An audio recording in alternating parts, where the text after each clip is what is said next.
В руках я держу 900-й топливный блок производства Lexfire. Здравствуйте. И простым движением превращаем его в напольный биокамин Consul 1 1200. Сегодня я вам расскажу о нем поподробнее. Немножко о габаритах данного биокамина. Этот биокамин не маленький. Он шириной 1200 мм, глубиной 362 мм и высотой 600 мм. Предназначен для комнат от 22 квадратных метров. Несколько слов о безопасности.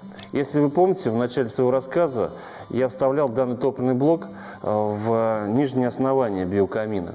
Так вот, топливный блок оборудован двойным корпусом, что стопроцентно исключает протечку биотоплива. Это очень важно.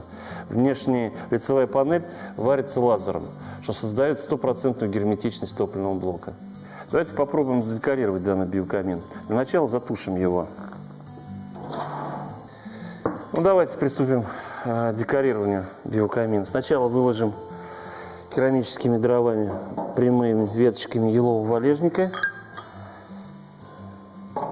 Причем, смотрите, не закрывайте вот это движение ползунков, чтобы можно было удобно потом гасить биокамин.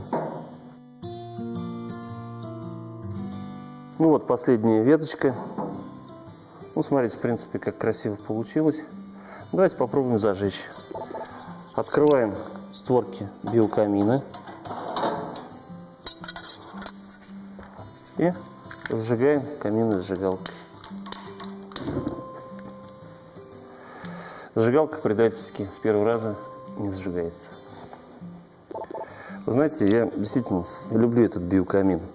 Легкий, парящий, какой-то волшебный. Он создает чувство прозрачности, такой теплоты и какой-то доброты, потому что действительно он классный. Этот камин можно ставить не только к стенке, но и в центре помещения. Вот так же, как вот сейчас я сижу перед вами. Кресло, камин, огонь. Да супер. Ну вот и закончился мой рассказ про этот биокамин. Всего вам хорошего. До свидания.